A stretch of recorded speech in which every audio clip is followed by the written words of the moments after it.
मखदूम पाक की बिल्ली का वाक़या आपने सुना होगा, लेकिन वो बिल्ली कैसे इतनी बाकमाल हो गई, मारिफत के आला दर्जों पर कैसे वो फाइज हो गई, शायद इसका पस मंज़र ना जानते हों। लताइफ़ अशरफी में यह वाक़या मौजूद है कि हज़रत मखदूम पाक औहदुद्दीन सुल्तान सैयद अशरफ जहांगीर सिमनानी रहमतुल्लाह अलैह अपने मुरीदीन के बीच बैठ करके हज़रत नजमुद्दीन कुबरा रहमतुल्लाह अलैह का ये वाक़या बयान फरमा रहे थे। और हज़रत मखदूम पाक ने इरशाद फरमाया कि एक दिन हज़रत नजमुद्दीन कुबरा रहमतुल्लाह अलैह अपने मुरीदीन के दरमियान बैठ करके असहाबे कहफ का तज़किरा फरमा रहे थे, और तज़किरा फरमाते हुए असहाबे कहफ का उन्होंने उस कुत्ते का भी जिक्र किया कि जिस कुत्ते को असहाबे कहफ की सोहबत मिली और उस सोहबत की बरकतें उस कुत्ते को नसीब हुई। तो जब हज़रत नजमुद्दीन कुबरा रहमतुल्लाह अलैह ने यह वाक़या बयान फरमाया तो हज़रत ही की मजलिस में बैठे हुए हज़रत नजमुद्दीन कुबरा के एक मुरीद हज़रत शेख सादुद्दीन के दिल में ये ख्याल पैदा हुआ कि क्या आज के दौर में कोई ऐसा सूफ़ी मौजूद है कि जिसकी नज़रों के असर से कुत्ते मुतहय्यर हो जाएं, कुत्तों के अंदर वो असर पैदा हो जाए। तो ये ख्याल अभी शेख सादुद्दीन के दिल में पैदा ही हुआ था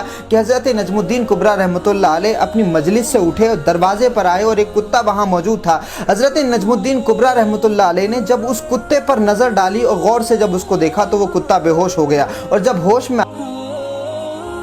अब उस कुत्ते का रंग ढंग सब कुछ बदल चुका था। उस कुत्ते ने शहर छोड़ा और वो कब्रिस्तान में रहने लगा। रिवायत बताती है हज़रत मखदूम पाक ने इरशाद फरमाया कि वो कुत्ता जब और कुत्तों के बीच में आता तो सारे कुत्ते उसका एहतराम करते थे, उसकी इज्जत करते थे, और सारे कुत्तों के बीच में वो एक कुत्ता मोहतरम हो गया। और जब वो उस कुत्ते का इंतकाल हुआ तो हज़रत नजमुद्दीन कुबरा ने बयान फरमाया, हुक्म दिया कि अब इस कुत्ते का मज़ार बनाओ, और फिर उस कुत्ते को एहतराम से दफन किया गया और उस कुत्ते का मज़ार बनाया गया। तो जब ये बात हज़रत मखदूम पाक ने ये वाक़या जब नजमुद्दीन कुबरा का अपने मुरीदीन के दरमियान इरशाद फरमाया तो हज़रत के मुरीदों में, हज़रत मखदूम पाक के मुरीदों में हज़रत शेख रफ़ीउद्दीन अबदी के दिल में ये ख्याल पैदा हुआ कि क्या आज के दौर में कोई ऐसा सूफ़ी मौजूद है कि जिसकी नज़रों की बरकतें जानवरों पर ज़ाहिर होने लगें। तो ये बात हज़रत मखदूम पाक ने अपनी फ़िरासत से पहचान ली कि रफ़ीउद्दीन के दिल में ये ख्याल पैदा हो रहा है। तो हज़रत मखदूम पाक ने इरशाद फरमाया कि कमाल जोगी की बिल्ली को लेकर गया। वो जब बिल्ली आई, हज़रत मखदूम पाक ने उस बिल्ली पर जब नज़र डाली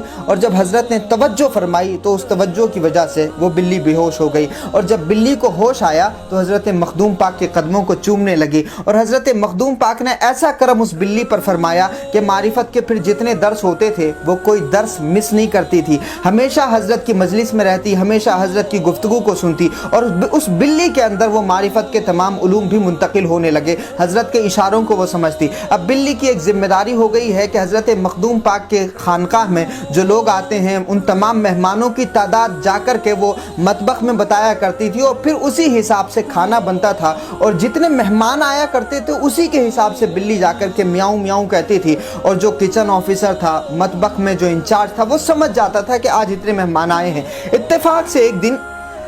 मेहमान आए और एक मेहमान ज़्यादा हो गया और खाना कम पड़ गया। हज़रत मखदूम पाक ने बिल्ली की तरफ जब देखा तो बिल्ली ने भी तमाम लोगों को देखा, और फिर जब देख करके बिल्ली इस नतीजे पर पहुंची कि कोई एक ज़्यादा है। मखदूम पाक की बिल्ली ने एक मेहमान के गोद में चढ़ कर के पेशाब कर दिया। अब वो शख्स उठा और हज़रत मखदूम पाक के कदमों में गिर गया, कहा हुजूर माफ़ कर दे, 12 साल से मैं भटक रहा हूँ, एक मैं दहरिया हूँ, और मैं तलाश करता फिरता हूँ कि कोई ऐसा साहिबे कमाल बुजुर्ग मिले कि जिसके हाथों में हाथ दे करके मैं इस्लाम कबूल कर लूँ, और ये कमाल तो आपकी बिल्ली में मौजूद है। तो वो दहरिया हज़रत मखदूम पाक की बिल्ली के इस अमल की वजह से मुसलमान हो गया। आप ज़रा सोचिए कि सूफिया की बारगाहों में अगर इस्लाम बताया जाता है और अगर किसी के दिल में कोई ख्याल पैदा हो जाए, कोई वसवसा पैदा हो जाए, तो अल्लाह ने इन सूफियों को वो इख्तियार अता फरमाया होता है कि वो सिर्फ बताते नहीं हैं बल्कि दिखा देते हैं। और यही कमाल है इन सूफियों का कि जब भी बात आई इस्लाम दिखाने की तो इन बुज़ुर्गों ने कुरान मजीद की तफासिर को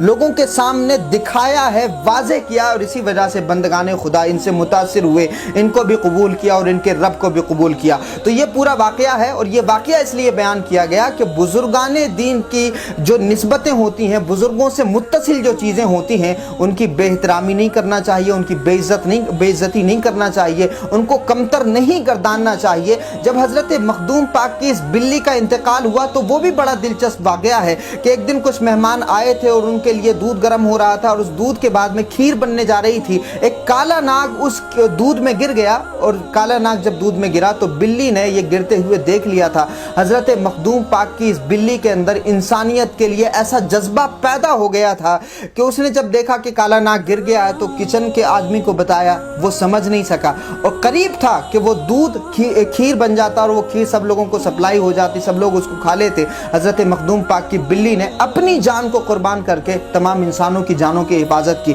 और वो बिल्ली जो है दूध में कूद गई, खुद मर गई। और जब उस दूध को फेंका गया तो पता चला कि उसमें काला नाग मौजूद था और वो जहरीला दूध अगर लोग पीते तो मर जाते। तो हज़रत मखदूम पाक की इस बिल्ली के बारे में फिर मखदूम अब्दुल रज़्ज़ाक़ नूरुल ऐन रहमतुल्लाह अलैह ने इरशाद फरमाया कि लोगों, इसने इंसानों की जानों की हिफाजत की है, इसलिए इसका मज़ार बनाओ। और किचौचा शरीफ में उस बिल्ली का मज़ार भी मौजूद है। तो बुज़ुर्गों से निस्बत रखने वाली जानवर हो या कोई चीज़ हो, उसकी बेइज्जती बेहतरामी नहीं करना चाहिए। उसका अदब, उसका एहतराम हम पर ज़रूरी है। बहुत शुक्रिया। अस्सलामु अलैकुम वरहमतुल्लाह।